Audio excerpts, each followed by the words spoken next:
kedatangan seorang pelangkai gotong royong dan the Executive Director of Lingkar Temu Kabupaten Lestari, Mbak Gita Syarani. Halo. Hai. Maaf ya Mbak. Well, kalau with Gita ini udah perjuangan panjang. I know her from your previous life. Previous My life, God, ya. you were Iya, lawyer gitu. at DNC, and then apa itu?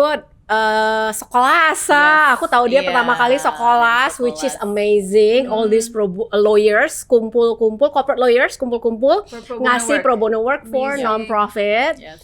Masih jalan kan itu, Masih dong, Sekolas, masih. terus apa lagi itu? I learn, Red Plus. Red yes, Plus, yes. oh my God, dan moratorium $1 Iya, miliar dolar atau triliun dolar sih? $1 billion. $1 billion dari Norway kan, yang Iya. untuk ramah lingkungan. Trees itu Yes, kan Now preserve she the is, deforestation. she is the dude, she's Iya, the soalnya dude. lucu banget Mbak Oh Gita my pas kita God. prepping for this podcast gitu kayak, Mom, Mbak Gita, what does she actually do? She does like so many. Aku kayak gimana ya, kayak introducernya kayak Mom's like, ya gak apa-apa Del, emang 5, she does like 5 or 6 things gitu.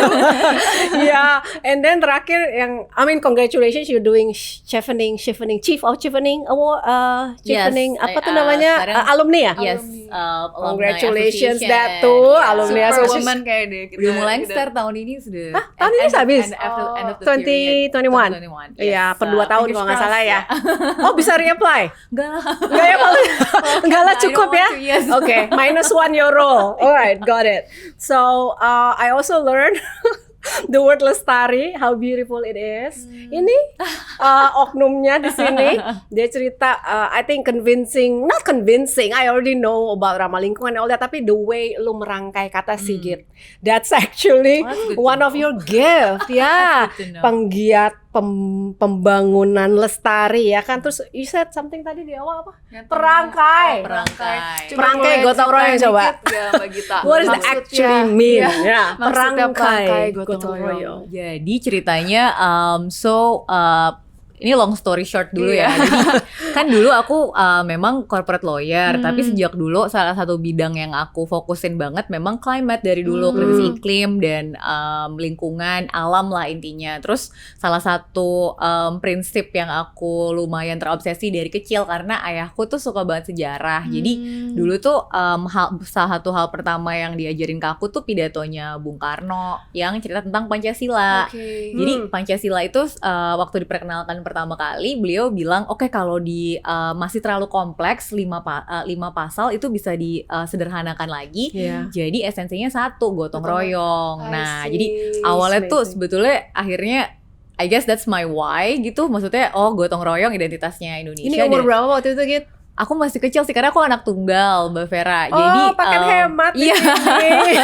Anak tunggal. Jadi waktu itu tuh diajarinnya ya kamu harus bisa mengerti banyak orang, harus bisa bersama-sama dengan banyak orang karena you have no brother and sister, so like you're alone, right? Makanya terus jadi kayak prinsip gotong royong ini stuck di kepalaku. Menggema ya. Dan akhirnya waktu kan pertamanya kita mikir kalau hukum gitu sebenarnya aku yang aku pengen itu adalah gimana caranya semua orang di dunia itu sayang sama alam sebenarnya dari waktu kecil. Nah dulu waktu kecil sempet diajarin, aku nggak tahu cara ibuku dulu cerita sama aku tuh apa, tapi iya. profesi yang stuck itu adalah psikologi dulu tuh. Oh, interesting. Karena kayak it's the way people think and then Yeah. you can sort of brainwash Understand, them into yeah. loving the animals and stuff, brainwash. right? Gitu kan.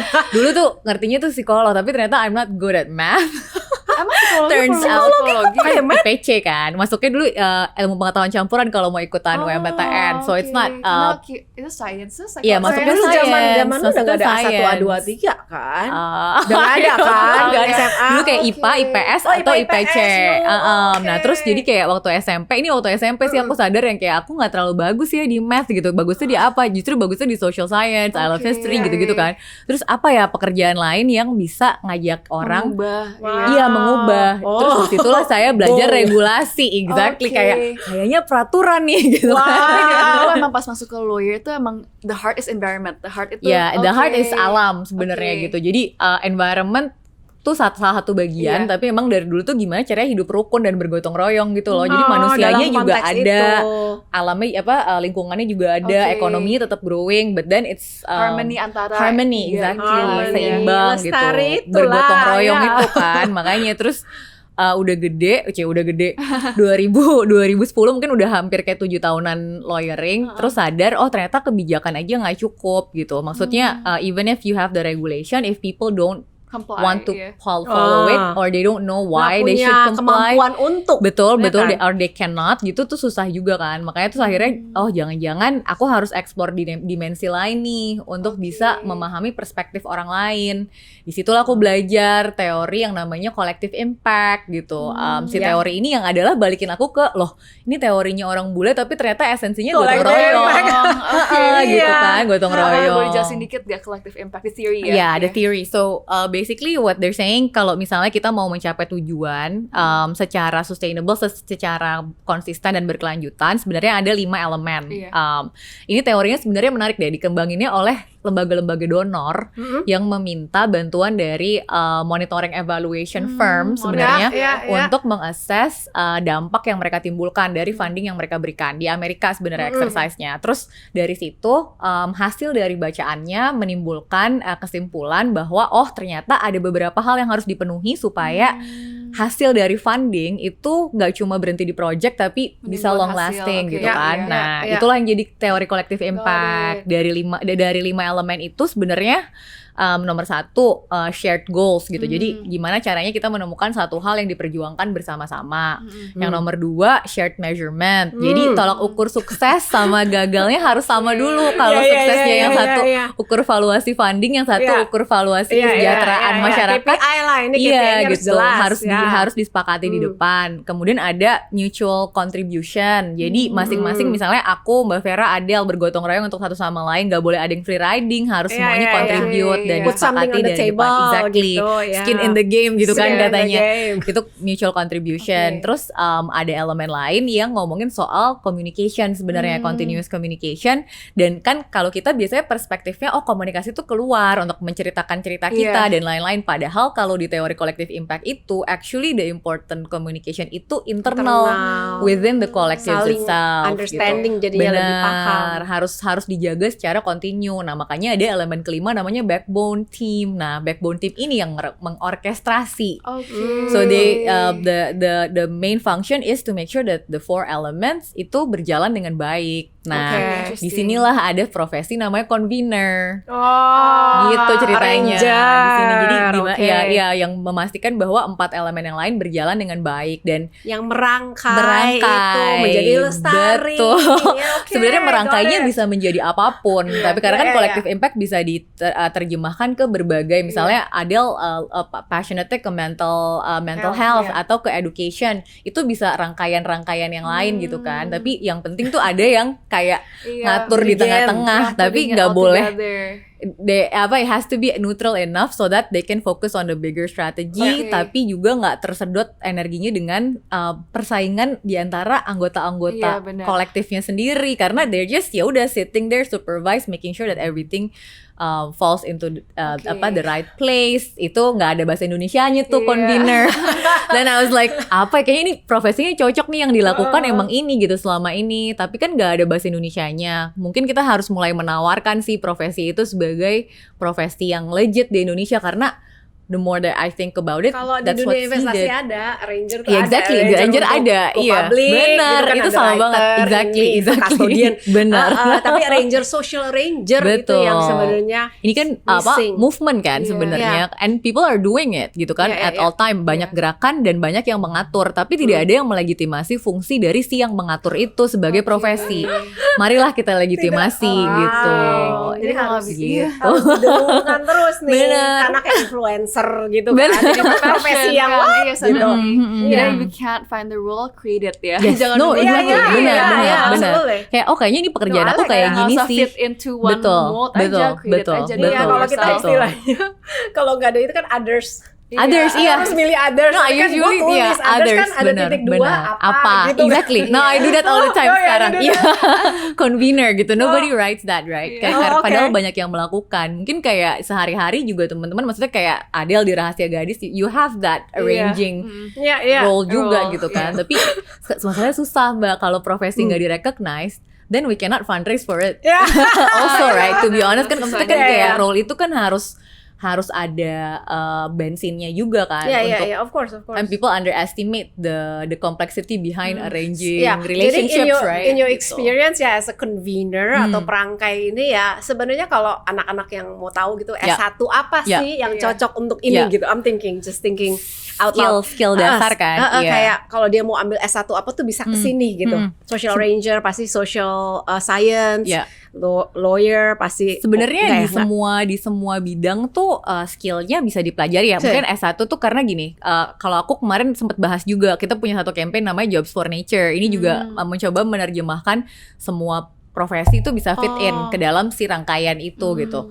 Nah, S1 sebenarnya adalah saat dimana kita cari tahu sebenarnya sektor atau why yang paling bikin kita semangat itu apa sih sebenarnya. Kayak aku waktu itu aku passionate about law. Nah, hal-hal yang aku bawa di S1 itu baru kalau boleh kasih saran, nanti mau di sharpen ke behavior change misalnya gitu.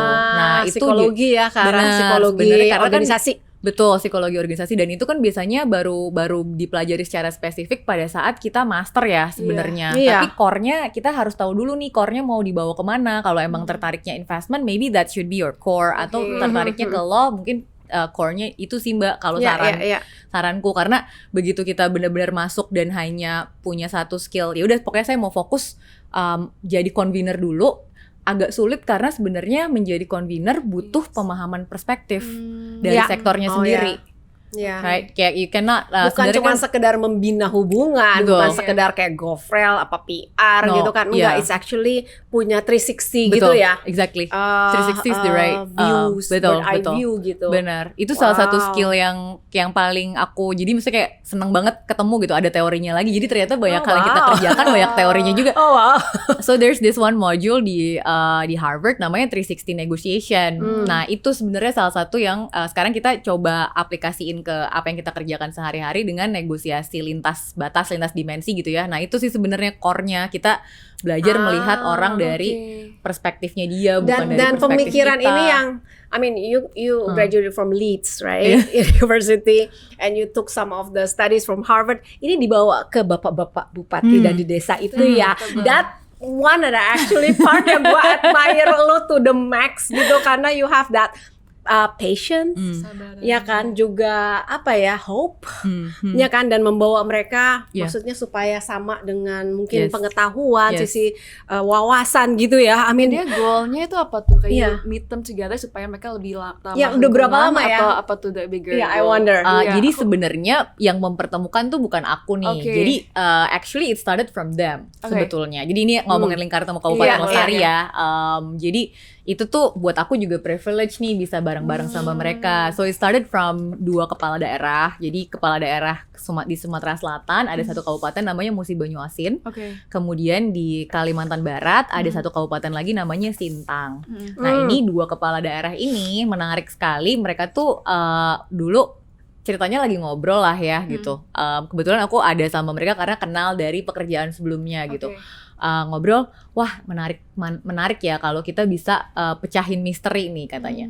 Daerah-daerah tuh sekarang diminta untuk lebih jagain hutan, jagain gambut dan lain-lain. Tapi angka kemiskinan kita tuh rendah loh, tinggi loh angka kemiskinan kita gitu.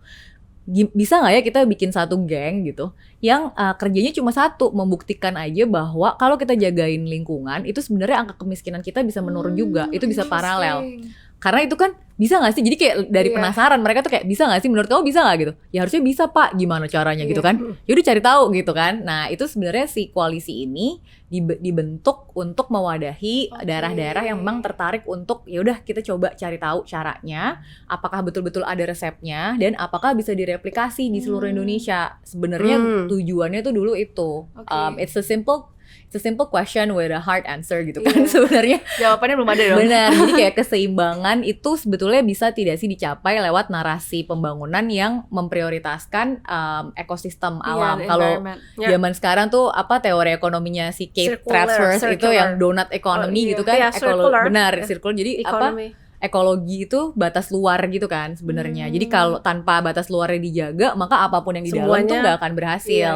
Iya. Nah, cuma itu kan teori ya. Nah, bisa nggak nih kalau dibawa ke kabupaten, betul-betul bisa dibuktikan tidak? Atau paling nggak level kecamatan atau level desa, betul nggak bisa dibuktikan bisa survive, bahkan bisa thriving once you put ecology first gitu. Interesting. Itu So sebenarnya. far gimana tuh Udah jalan hasilnya? berapa lama dan Udah so far dibuktiin what is belum? your Iya. learning? Jadi dibuktikan belum? sebetulnya kan kita baru mereka tuh deklarasi. Jadi aku juga nggak nyangka ya. Jadi so when I started helping them, aku juga cukup skeptis sih. Maksudnya ini beneran bisa jalan atau enggak? Atau ini kayak ya udah omongan spur of the moment, terus kayak nggak ada terusannya. Jadi aku awalnya bantu-bantu aja, masih bekerja di tempat lain. That was 2016. Terus 2017 mereka akhirnya decide nggak mah beneran ini mau formally mau deklarasi formal gitu. Terus akhirnya benar-benar ada deklarasi formal Juli 2017. Di situ juga aku masih ngetes. Ini serius nggak sih? Apa mau kumpul-kumpul aja gitu? Kalau mau kumpul-kumpul aja, I'm actually not interested gitu kan. Maksudnya kayak ya udah sih kerjain yang lain juga bisa gitu sebenarnya. Tapi ternyata mereka serius dan benar-benar pengen tahu apakah mereka bisa jawab si pertanyaan tadi dan mereka mau invest. Wow. Jadi karena dibikinnya betul-betul mereka sepakat, oke kita bikin asosiasi terus ada iuran tahunan, kemudian mereka emang bersedia untuk kalau ada program mereka ya bayar programnya sendiri, tidak ada maksudnya tidak cari gimana gitu kan. Aku juga kaget kan gitu kan. Oh gitu ya gitu. Jadi 2018 akhirnya I decided ya udah aku resign, aku bantuin bapak-bapak deh serius gitu kan. Jadi benar-benar kayak tadinya tim aku cuma bertiga dan kabupatennya ada 9. Yang menyenangkan juga adalah mereka itu menyepakati, dewan pengurusnya bilang, "Mbak ini jangan jadi arisan." Maksudnya tuh kayak harus kerja sama yang serius. Itu jarang banget sih, Betul, Git. Bisa betul. ketemu orang yang impact driven gitu. Makanya kan Maksudnya kaget. pemangku kepentingan Betul, di betul. wilayah bukan perkotaan Iya, ya, betul, desa. betul. Dan bisa berpikir gitu Betul. sih luar biasa Betul. sih, Git. Makanya aku ini kayak once in a lifetime, so I just grab on it gitu kan. Iya. Jadi pas mereka bilang, oke, kita mau membatasi hanya sama yang serius saja. Saya tanya gitu, emang gimana caranya Pak ngebatasinnya? Ya tiap tahun dievaluasi, kalau yang nggak perform kita keluarin. Amazing. Dan itu terjadi gitu. Jadi maksudnya kita baru 2 tahun kan sebenarnya bikin rapat umum anggota Ini ya rutin. kerjanya decision maker itu di level apa? Bupati. Bupati. Jadi bupatinya, tapi nah itu menarik juga tuh. Jadi awalnya kan banyak asumsi yang bilang oke, kalau top leadernya bagus, ini sama lah kayak di private sector gitu. Kalau top leadernya bagus, bawahnya pasti Trickle bagus down, gitu. iya. Not really, right? It's okay. It's not that easy, right? Gitu. Jadi kayak tadinya kita pikir ya udah kepala daerahnya yang harus commit, and then everything would be fine. Iya. Regulasi akan di-issue segala macam. Tapi ternyata setelah kita berjalan hampir 2 tahun bareng, kita harus merangkai gotong royong di dalam kabupatennya juga nih. Bayangkan di kabupaten misalnya kita mau bicara majuin UMKM deh Mbak gitu. Yeah. UMKM basis alam yang tadinya anggaplah kita mau bikin processing facility kecil untuk jamu gitu. Ya. Yang asalnya dari alam gitu. Untuk menjadikan itu satu prioritas di kabupaten, setidaknya ada sekitar 15 dinas tuh yang harus agree. Oh my God. So to make sure infrastrukturnya beres, terus abis gitu perizinannya oke, apa segala macam. Sebenarnya kita bisa aja kan bikin itu sebagai project gitu. Sebenarnya bisa aja dan ya udah factory-nya akan terbangun gitu. Tapi kan ini masalahnya bukan itu gitu. Maunya kan pemerintahnya menjadikan ini prioritas, kemudian mereka masukin itu ke dalam dokumen perencanaannya dia, dan akhirnya itu jadi sesuatu yang tidak akan tergantikan oleh siklus politik gitu sebenarnya. Iya. Jadi maksudnya Ya. long standing gitu. Itu kan mimpinya gitu. Yaitu yang gradually kita sadari walaupun kompleks, asal kita bikin proporsi yang jelas antara kepala daerahnya, kemudian sama teman-teman birokrat yang ada di dinasnya. Tapi yang paling penting tuh mungkin 50% energi sama teman-teman muda di sana yang 17-35 pemuda desa. tahun. Iya, jadi intinya Gila profesional muda tapi dari berbagai latar belakang. Mau dia PNS bisa, dia komunitas bisa, dia benar-benar pengurus Karang Taruna bisa, mau anak-anak NGO bisa.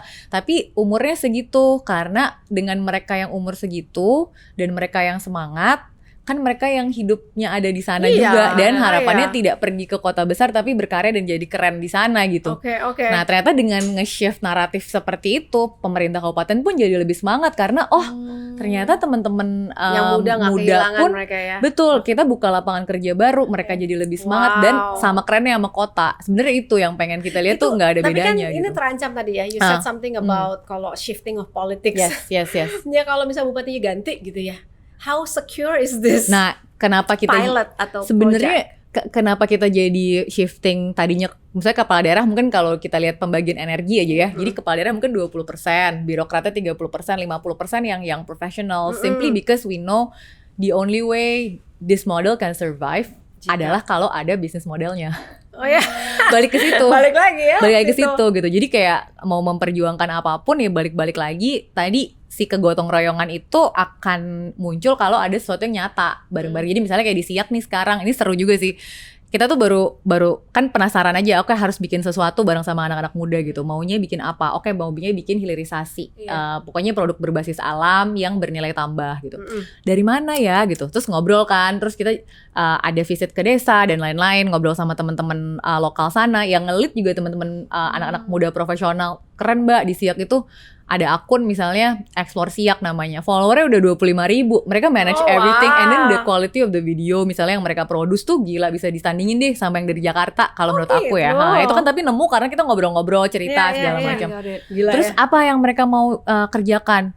Tadinya kita kira nanem apalah, herbal apa. Ternyata yang menarik gara-gara ngobrol di warung kopi, ketemu sama ibu-ibu baru melahirkan. Terus dia cerita kalau dia mau setiap kali orang melahirkan di sana itu minum air ikan gabus rebusan, jadi steam fish, steam fish ikan gabus.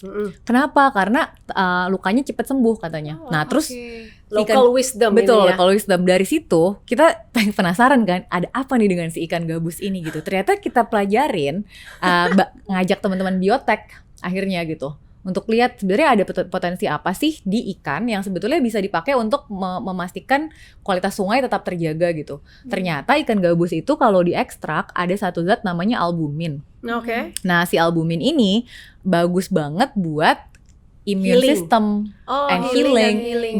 Dan global market value-nya gede banget.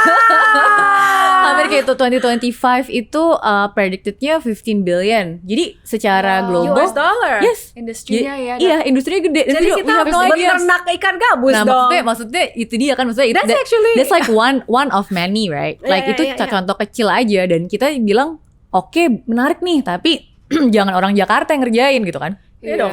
Akhirnya sekarang di Siak we just extracted the first batch.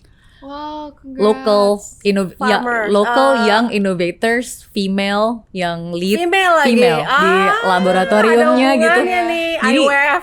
dan maksudnya ternyata bisa gitu. Ternyata bisa walaupun yang kita nggak bisa mulai langsung large scale gitu kan, tapi asal mereka dan Nah, ini yang kemarin tim ini yang ikut kompetisi tadi.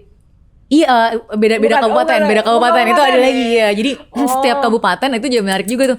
Resepnya untuk setiap kabupaten beda-beda karena karakteristiknya juga beda-beda Iya, gitu. pasti. Jadi Gila So you secure these young people untuk membantu mereka kayak bikin bisnis yang environmentally conscious juga ya. Ya, jadi sebenarnya ramah lingkungan, ramah sosial. Okay, So got both it. social Ramah dan lingkungan, ramah environment. sosial. Iya.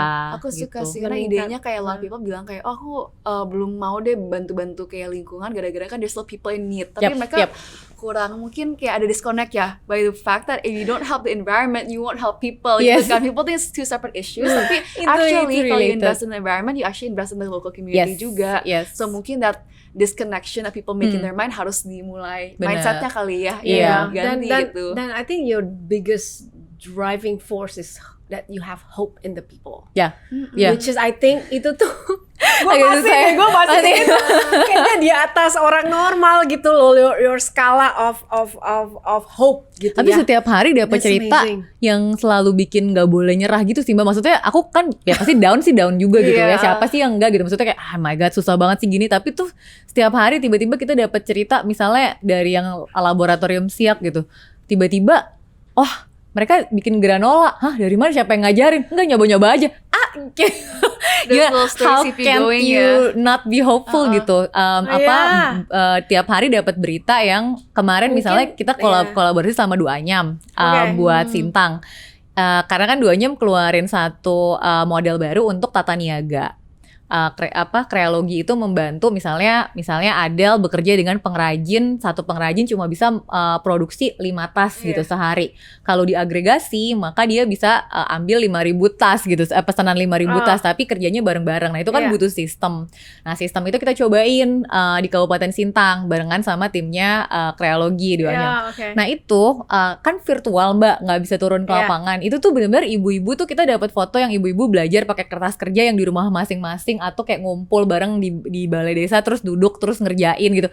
Maksudnya tuh kita dia aja usahanya segitu banget gitu. Pasti bisa. Dan kayak sekarang kocak lah gitu, maksudnya ibu-ibu bapak-bapak di kabupaten tuh udah ngerti kalau Zoom workshop Zoom sih udah kecil, udah oke. Sekarang tuh kayak main Kahoot dong Mbak gitu. Jadi kayak online games, jadi kayak interaktif games gitu. Kalau kita pakai polling, mereka udah tahu gitu. Iya, Mentimeter gitu. Mereka udah tahu. Jadi udah tahu yang kayak kapan kita pollingnya gitu. Jadi maksudnya karena gila sih, 3 tahun ya. Toolsnya. Udah jalan 3 tahun gitu. Kalau dari program Oktober 2018 baru mulai. But it will be this year. Apa sih sasarannya? I'm thinking apa sih output atau outcome dari all this that we have in mind gitu. So at 2030 we have to disappear. 2030. Jadi 2030. Jadi ini memang dibuat untuk dibubarkan. 2030 kan komitmennya kan SDGs sebenarnya. Better implementing SDGs dengan cara gotong royong. Sebenarnya itu. Jadi tadi yang menjawab pertanyaan keseimbangan segala macam tuh kita ya udah pakai target nasional karena emang ini untuk membantu meraih target nasional. Dan by 2030 harusnya udah ada resepnya. Jadi kita bilang bahwa LTKL sebagai forum tugasnya membuktikan dan mencatat resep kalau memang pendekatan lewat kabupaten seperti ini itu adalah model pembangunan yang bisa dipakai oleh Indonesia untuk capai SDG secara real. Oh, that's actually itu. I love that. Karena jadi benar-benar memang at this point udah harus ada yang meriset ya. Mulai membangun. Paling enggak ngapain aja sih gitu kan I know cara so you're going to recommend come up with a recommendation out of this pilot of this collective impact, right? The gotong royong part to actually achieve SDGs. Proven model. Yes. Betul. Tapi itu perlu data kan biasanya. Kayak aku tahu I took a course di Berkeley itu kayak econometrics applications to African development. Terus kata the only way government actually absorb a policy or program that large scale itu harus kayak investment in research juga kayak randomized control trials. Are you doing that? You're doing that. So it's like a 10 years trend. I love it. Don't tell anyone.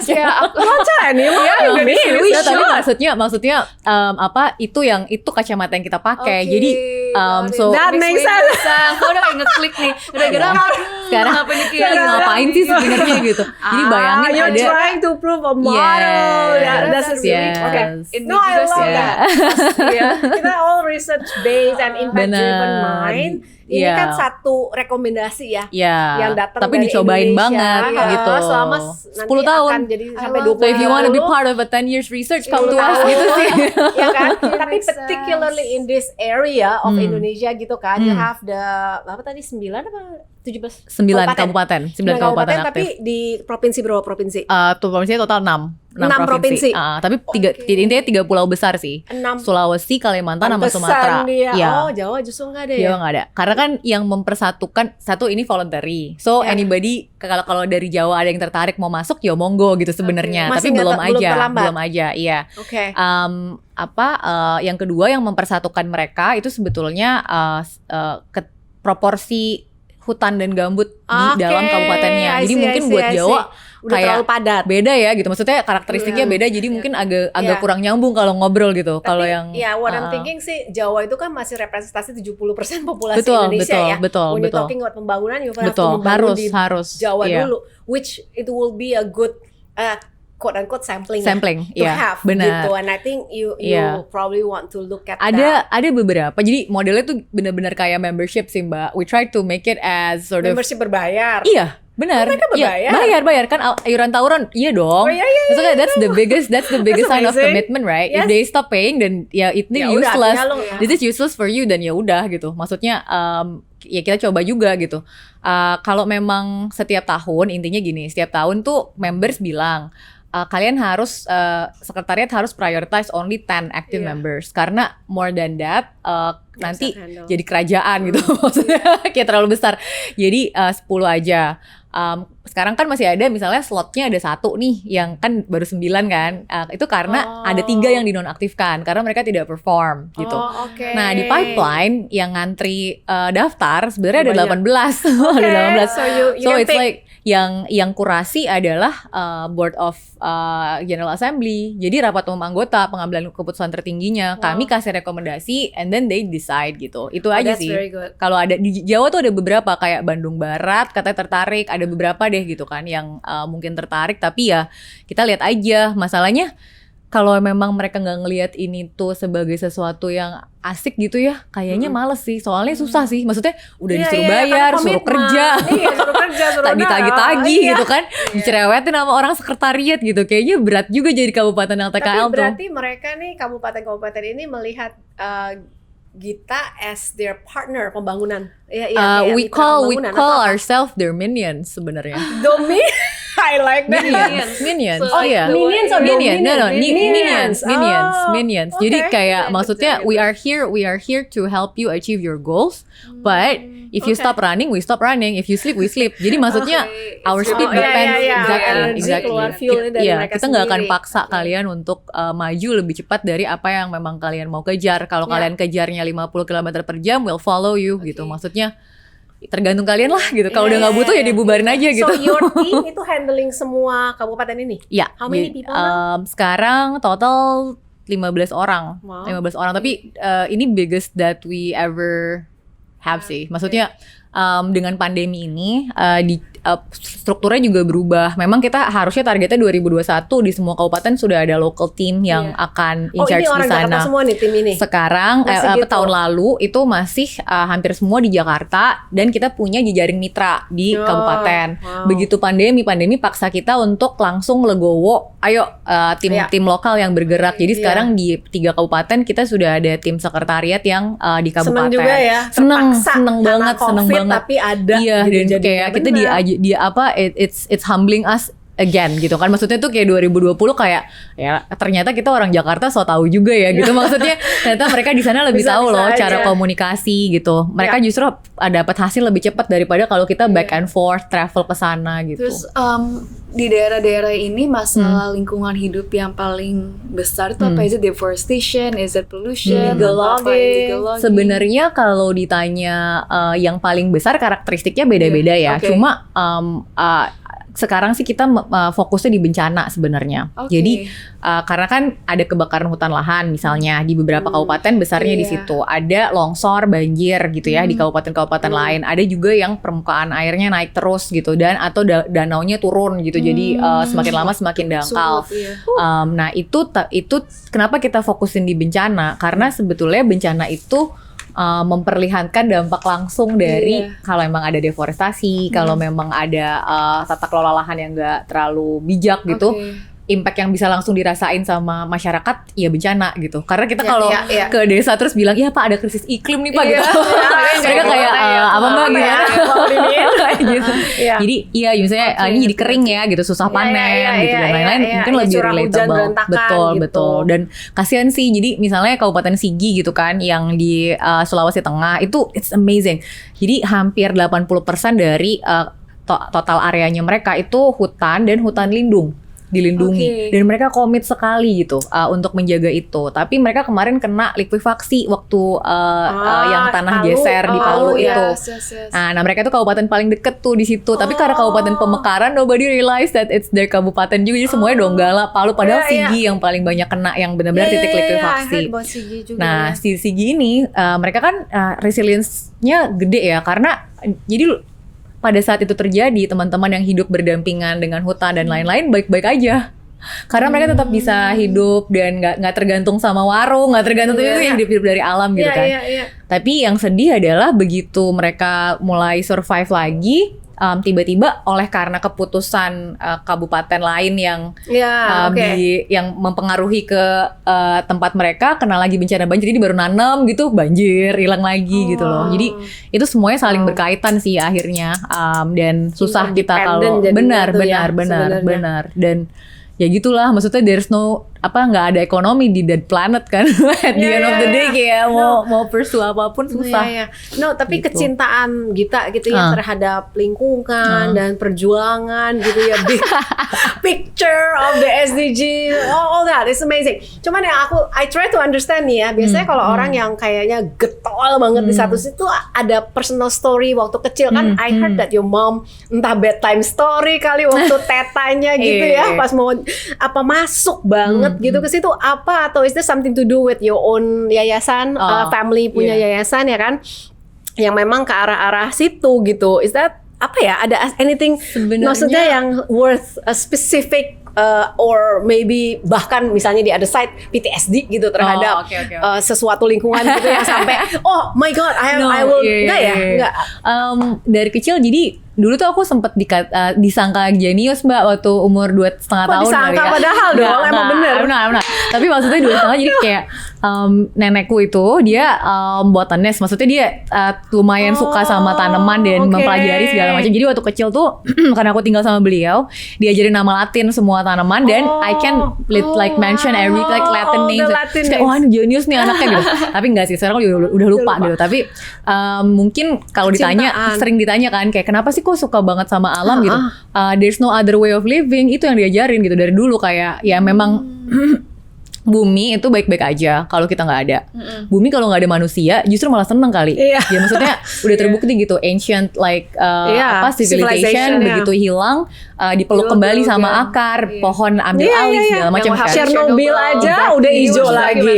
And clip so dramatic yang kayak saving the world isn't about saving the environment, it's about saving us. Exactly. Itu fundamental dari yang diajarin sama keluarga besarku lah ya, nenekku, ibuku itu adalah kamu itu jadi manusia harus baik-baik sama bumi. Jadi bumi nggak tendang kamu keluar. Jadi ini bumi tuh baik-baik aja. Kamu tuh cuma kayak ya kamu tuh nebeng gitu. Maksudnya you're not very short period of time juga. Dan harus membuktikan kamu worthy. Itu udah brainwash bener gitu. Ya. Jadi maksudnya dari kecil tuh yang kayak makanya kalau ditanya apa momennya, nggak ada sih, nggak pernah remember any other way of living selain kayak ya jagain keseimbangan. Tapi kan I'm not perfect either ya maksudnya. So are you doing the same thing to your kids? I don't have kids. Not yet, okay. Tapi my sebenarnya ke ponakan-ponakan gitu ya sama teman-teman ya itu yang kita usahain ngobrol. Jadi misalnya ada satu anak, ini bukan ponakan langsung tapi aku dekat gitu sama dia. Aku kan suka diving gitu kan. Sama teman-teman gitu kan, suka-suka banget diving. Jadi dia kalau ketemu sama aku, kita cerita-ceritanya tuh whale shark, cerita ekosistem, cerita apa. Terus ada ponakanku, aku kasih bukunya tentang rempah-rempah Indonesia. Terus kayak ini nggak bisa ada kalau misalnya tanah. Jadi hal-hal kayak gitu sih aku percayanya dari kecil nggak harus diajarin terlalu pretentious kayak you have to be an activist gitu, bukan kayak gitu.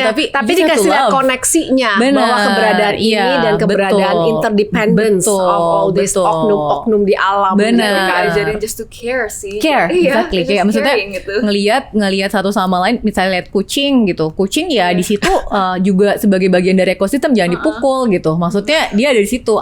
Semut ada di situ, ada fungsinya gitu. Dan sekarang kan kalau zaman sekarang lebih asik ya, maksudnya nonton YouTube, nonton apa, udah banyak banget konten yang menarik banget. Kayak kemarin kita ngobrolin alien frog gitu yang frog looks like an alien gitu. Jadi it's basically ada satu cacing yang dia tuh kalau misal cara dia hidup adalah nebeng di katak. Nah, tapi ini agak ngeri sih.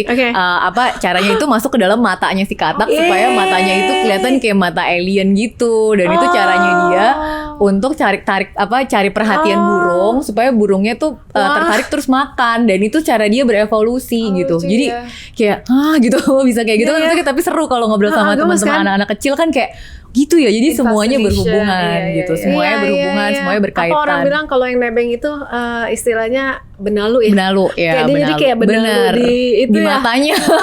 Tapi masuk ke dalam di luar doang. Iya, masuk ke dalam jadi kayak kalau dari atas tuh jadi kayak alien gitu, kayak somebody is taking over kodoknya, gitu. Tapi kodoknya nggak merasa. Kodoknya sih sedih sih, iya maksudnya kodoknya sakit apa enggak gitu apa sih? Apa dia basically he died sih after that. Tapi maksudnya tuh itu jadi kayak simbiosis supaya simbiosis mutualisme. Sekarang udah ada I think a higher awareness towards climate change, apalagi kayak generasi muda kayak Greta gitu yang kayak championing gitu kan. Tapi juga kayak nation leaders itu udah kayak vocalizing juga kita harus take this seriously. Are you worried tentang the future? Mungkin ya tentang climate crisis gara-gara misalnya Bill Gates baru announce we only have until 2050 until we can actually go to carbon neutral gitu. Some people other documentaries lebih ekstrim gitu yang kayak by 2030 the oceans will be dead gitu kan. Do you have that perspective mungkin ke depannya gara-gara itu jadi lebih motivated?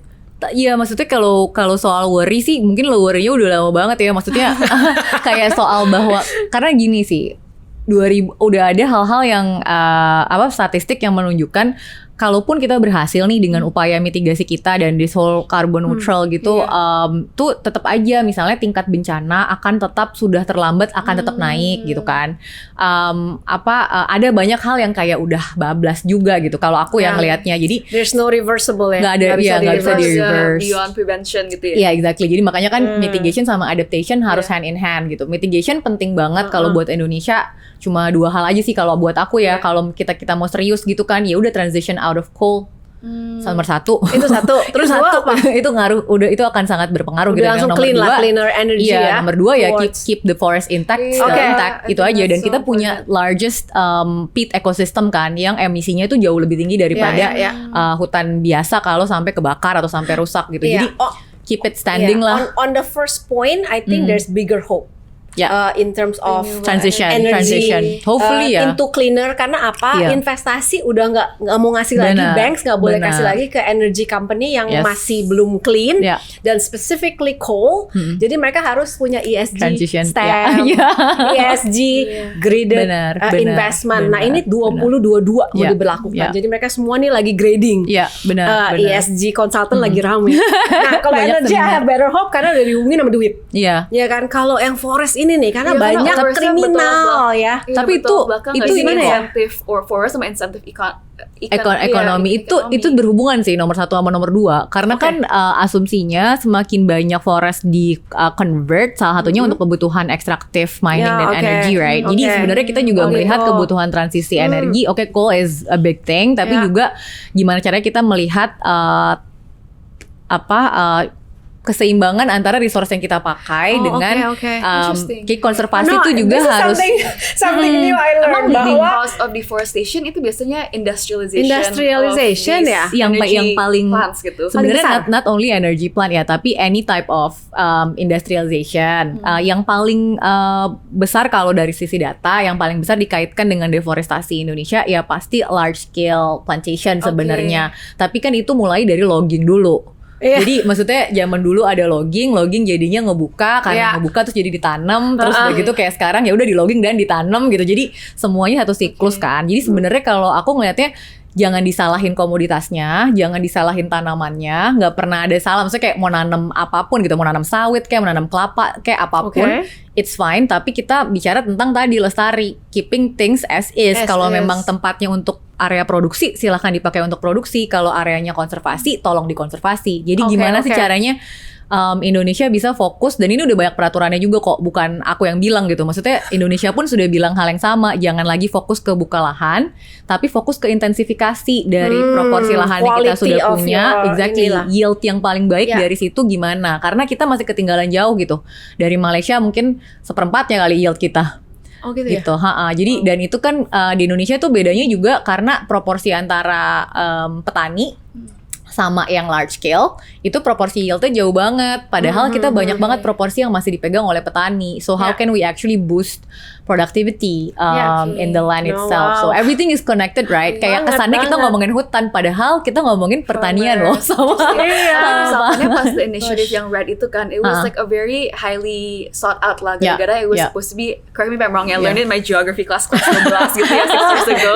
Tapi di mana kayak Norway or something gave Indonesian government berapa juta dolar $1 to preserve the billion. forest. Yeah. Jadi kan ada insentif uang kan, government should preserve. Tapi from the case study, it didn't go as planned. Jadi Itu sebenarnya kenapa tuh udah Red ada itu money, tuh, udah ada government, udah ada ini, harusnya kan Iya, it was supposed to be harusnya ada project ya. that could have been scaled, tapi it didn't gitu. Iya, What Red was itu your- tuh kebanggaan kita kan waktu sign Iya, moratorium ya. iya. Cuman the thing is modelnya dia itu, correct me if I'm wrong, itu adalah bukan bayar di depan gitu. Dia performance kan based, performance Which is result good based. dong. Iya, Iya. result Iya, based. dan cuman keserap berapa ya? Sedikit banget Sebenarnya kan. ini tuh yang diterusin sekarang. Sekarang masih diterusin. Jadi kan, Masih jadi kan diterusin. ceritanya tuh waktu dulu aku terlibat, aku mah bagian kecil juga ya. Maksudnya itu banyak timnya lah.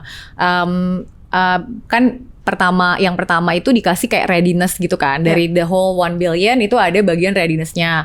With that readiness kita make moratorium, kita mendirikan Badan Red Plus, kita bikin sistem monitoring, reporting, kita bikin baseline untuk 11 provinsi waktu itu kayak gimana datanya. Banyak hal yang dicapai gitu di situ.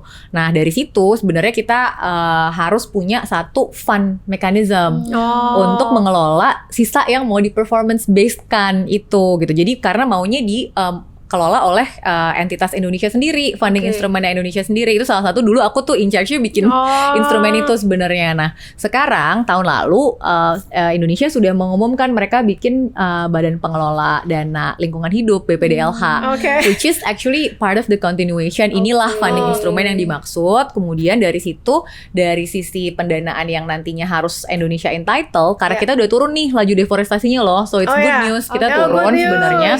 Dan kita dapat awarded part of that money gitu. Jadi part of that money is scheduled to be transferred ke BPDLH dan akhirnya bisa di-disburse ke bawah. Nah, permasalahannya cuma waktu dari dulu sampai sekarang kan ada gap panjang kan. Dan buat teman-teman yang memang sudah berharapnya dulu, mungkin kesannya nggak ada progres gitu. Padahal karena sistemnya masih jalan terus kita apa late segala macam. bloomer aja, late bloomer. Gitu. Jadi jadi there's still masih hope. jalan Masih Red terus itu banget. dan komitmen dari Norwegia masih Betul, jalan ya. masih. Jadi that's good, that's good news.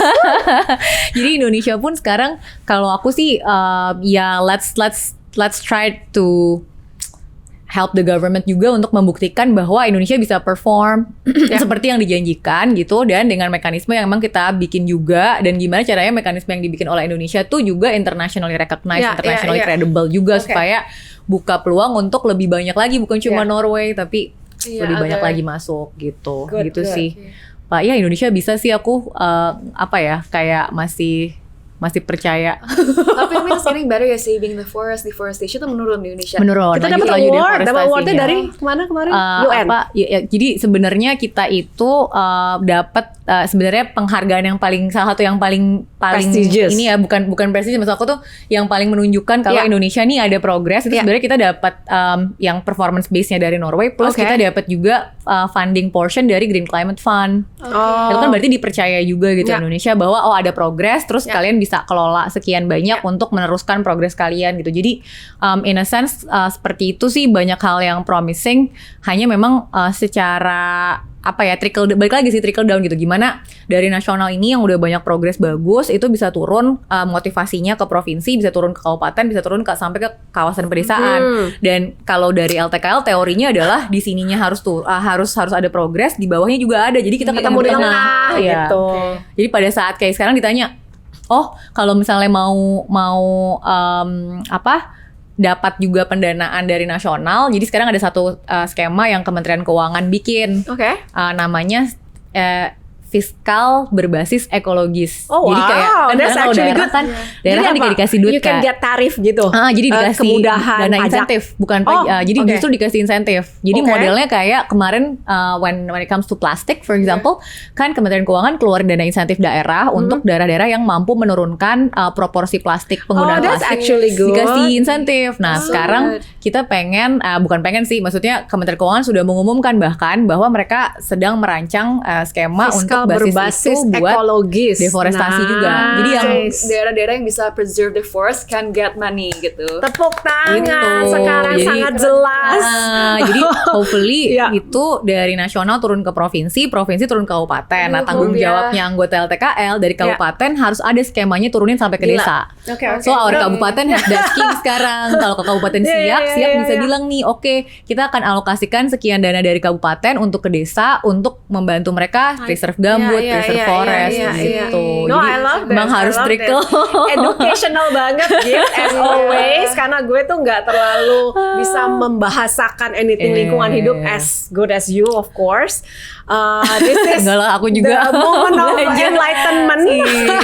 Dan I think perjuangan kita juga di Aisen misalnya Nah, itu bisa nyambung banget. mewarnai ya. Betul. I mean, you've been the guru of all the regulasi dan penyelarasan apa kata-katanya? Harmonisasi Dan penyelarasan Mantap. bahasa kalau mau bikin aturan dan lain sebagainya. Oh my gosh, Itu ujung tombak sih. Iya. Maksudnya UMKM ya terutama wirausaha Iya. sosial karena kita udah punya balik lagi ya Iya. butuh data kan karena datanya udah ada, studinya potensinya udah ada, bisa nunjukin juga mungkin Iya.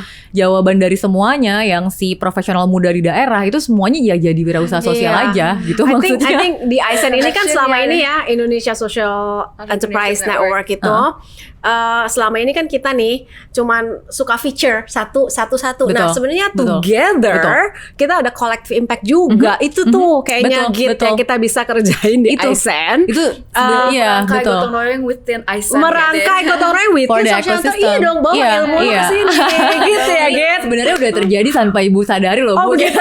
Apa tuh Git Nggak, terjadi? jadi sebenarnya kayak kita kan kerja bareng juga sama teman-teman di Aisen nih, sama UKM Indonesia, sama Plus, sama Instellar dan beberapa teman-teman yang lain, emang mencoba membuktikan kalau model social business yang biasanya di urban setting mungkin, atau bukan urban setting sih, jarang yang forestry setting atau environmental focus gitu, itu kalau dibawa ke kabupaten kita tuh bisa. Nah kemarin itu yang kita bikin sama teman-teman di that's very good. udah ada di sekarang beda-beda model nih, kayak Instellar sekarang bantu di Kabupaten Siak untuk fokusnya di inkubasi. Jadi gimana caranya di sana ada inkubator buat social business. Kalau Plus ada. Kalau Plus di Musi Banyu Asin. Oh, Musi Banyu, wow. what they create is amazing also. Aduh, lu tuh ranger of the line sih.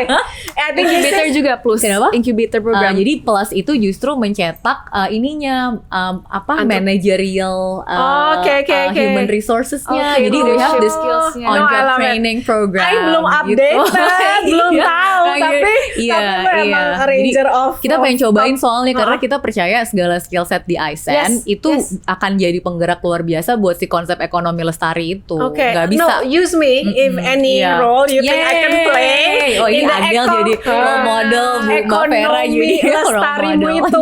Ya ampun, ekonomi lestari. No, we need more convergence. Dan we have to come up with the best practice of the world. Yes. Yeah, I think untuk proving that by 2030 your concept ini bisa memenangkan for the next world ya, bukan SDGs. Setelah SDGs, what is beyond SDGs yang kita bisa bikin mungkin planet yang lestari gitu. Lestari, oh my god. Amen. Ya fingers crossed for 2030 lah kita bisa dibubarin.